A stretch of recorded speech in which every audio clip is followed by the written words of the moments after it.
Welcome to Cyber Dialogues, brought to you by Palo Alto Networks. This series is your go-to resource for understanding the latest trends in enterprise cybersecurity and gaining actionable insights that you can use to help secure your organization with confidence. I'm your host, Sharmin Jassal. In this episode, we're diving into a topic that's top of mind for both governments and enterprises across the ASEAN region: collaboration. As cyber threats grow in complexity, no single entity can tackle them alone. Public-private partnerships are becoming critical, not just for threat sharing and incident response, but to build resilient, secure digital ecosystems. We're also seeing a big shift in the region toward cloud-first strategies. Governments are digitizing fast, moving citizen services and critical infrastructure into the cloud. But what does that mean for cybersecurity, and how can industry players help ensure that this transformation is secure, scalable, and sovereign? In this episode, I'll be speaking to Scheurmann, Regional Vice President for ASEAN at Palo Alto Networks, someone at the forefront of this evolving landscape. Stephen, welcome to the show. Thank you for the invite. To start us off, how would you describe the cybersecurity landscape in the ASEAN region? So I guess the first lesson for the audience is ASEAN is a group of countries, and they're quite diverse. At one end of the scale, you have Singapore, and at the opposite end, you have the countries like Myanmar, Laos, Vietnam, etc. But the common theme across all of these countries within ASEAN is digital adoption, services that are being delivered through a digital framework. The other thing, of course, ASEAN being an association, there is collaboration in terms of governance, frameworks, cooperation across these different countries. And I think that's really important because as a collective group, this helps define how digital adoption will evolve, the types of opportunities that we have in this part of the world. You touched on collaboration just now. What do you think is collaboration so important between public and private sectors when it comes to cybersecurity? So, don't get me wrong, there is immense opportunity in digital transformation. I mean, you look, for example, in recent years during the pandemic, services were delivered seamlessly across ASEAN, and SME businesses continue to survive because of digital services and the ability to sell and receive payments. Post-COVID, and this is what typically happens, when you have services that are successful with money, they become prime targets for bad actors and criminals because that's where the money is. So it's really important, a couple things. Firstly, continue to accelerate digital transformation, but let's have in place collaboration in the sense of how do we work together to provide guidelines and regulations so there's the correct governance. How do we work together and collaborate between private and the public sector in the event there's an incident, which is typically cross-border? How do you identify a threat? How do you capture the bad actor? How do you put that person in jail and or find the person? Where do you put responsibility in the private and public sector in terms of the guidelines and the standards that should be met? Particularly so now that we're talking about AI. How is the data being used? How is it being shared? So again, collaboration, governance, and it needs both private and public sector working together on these areas in order to be truly effective and inclusive. Fantastic. And can you share an example? Have you seen where this collaboration has worked really well between public and private? I mean, obviously, everyone uses Singapore as an example because I live there. Government services are completely provided online. We have a national identity card, which captures our health records, taxation, and other services. And some of those services are delivered by the government, some by the private sector, and it's all within a single framework where we have a national identity pass, which is called SingPass. So that's a great example. You can see how everyone has a common outcome to provide trust to citizens of Singapore. Having said that, other countries across ASEAN have exactly the same objective. They're just at different stages of the evolution and journey, but in some cases, you could even argue they're ahead. I mean, in some countries, you'd be amazed at how certain sectors are already adopting cloud much quicker than Singapore. So this is the interesting part about ASEAN always.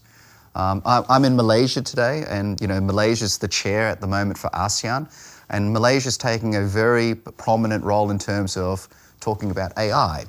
The opportunity of AI. What's the governance around AI? What are the things that need to be in place to make AI successful? So, this is exciting. So ASEAN is very, very interesting from this standpoint. And on the flip side, what do you think are the barriers to public and private collaboration? The common barrier between both public and private is capacity. And the capacity I'm talking about is the skill sets. If you talk about some of the goals and objectives around digital transformation, security plays a critical role. Are there enough people with the skills? Every country globally, so this is not an ASEAN thing, globally there is a critical shortage of IT skills. So if you talk about schools and universities, yes, there's an opportunity to study data science, analytics, AI, etc. But that's going to take 3 to 4 more years before you start seeing graduates. So currently, we have a gap. So the barrier is definitely skill sets. The barrier is cooperation. So I'm coming back to collaboration, but I am encouraged. Again, let's come back to ASEAN. The fact that the ASEAN meeting, digital and cyber is on the agenda. That was never on the agenda. The fact that in Malaysia, there is a cyber conference here where there are delegates from across ASEAN working with Interpol discussing this topic in Malaysia. So again, collaboration. But at the moment, could it improve? Of course, but capacity is one of the biggest challenges. Indeed. You mentioned earlier about cloud strategies being adopted by governments. Recently, we signed an MOU with the NCSA in Thailand.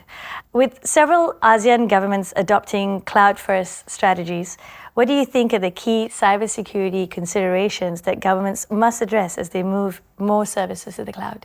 Yeah, so, you will often hear a term in cyber, and it relates to visibility. Now think about it, when you're protecting an asset that you can see. So I'm sitting in a chair at the moment, you can see the chair. Does it have 4 legs? Is it stable? Am I safe on it? It's easy, you can see it. One of the things around cloud is visibility. Where is the cloud? Is it one cloud? Is it hybrid cloud?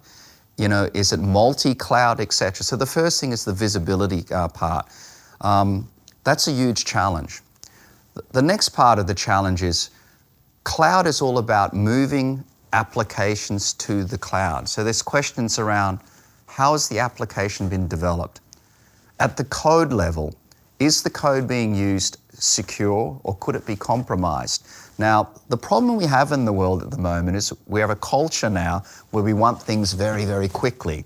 So there's immense pressure on developers to continually do updates and new releases, and people take shortcuts. The release must be tomorrow. The release must be tonight. So shortcuts are being made in the development cycle, which could be compromised. So that's a challenge. Once the application's in the cloud, is how do you monitor it? Is it compliant? Is it being governed correctly? If there is a compromise, is there telemetry that you can collect what's happening and it's been captured in your SOC? Now, historically, the SOC were collecting information from the network, and we're collecting information from the endpoint. This is something completely new. Are we collecting telemetry from the cloud? Are we gathering information from the cloud to understand what is happening at the application level, what's happening with the data? And then the last bit on the cloud adoption, because we're talking about data, is the data clean? Could it be compromised? Is it ethical? Is it being breached or shared everywhere when it's confidential, yes or no? So there are lots and lots of considerations, but that shouldn't be something to scare you. You can put a framework in place and provide the security to ensure that you reap the benefits of cloud. And how do you think the private sector can help with cloud adoption, and especially when it comes to critical infrastructure?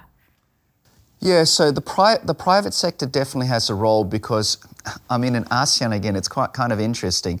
Some of critical infrastructure is already privatized and or owned by the private sector. How they deliver the services, they run and support those services. They have, in many cases, remember I talked about capacity. I think the public sector, one of the challenges we have is, and think about it, let's be realistic here, have a professional career in the public sector versus the private sector. Typically, young people, or most people, get motivated by salary and remuneration. So the private sector will naturally attract the best talent, the smartest people, the ones with the best skill sets. The private sector has a role in providing those skill sets to support and protect that critical infrastructure. So that's definitely one area, no doubt at all. The other thing which feeds to all of the AI models, the improvement of the machine learning, etc., the private sector has lots of customers. That data will feed into the modeling, which improve the modeling, the algorithms, etc. So they have a role to play as well in the evolution of AI models and how we deliver these services as well. So it's, again, collaboration. And in your mind, Stephen, how important is cross-border cloud interoperability? Yeah, so again, think about how services are delivered.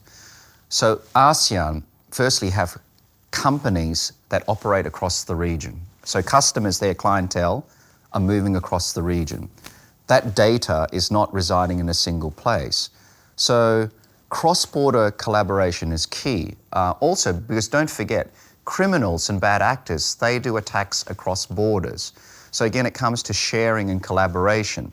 So on the side of the good, which we are, collaboration and sharing data across the region from a governance reporting standpoint is important.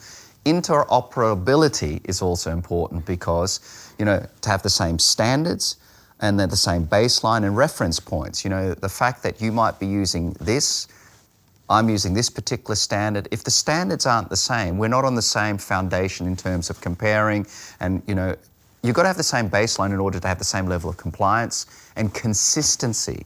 Consistency is key.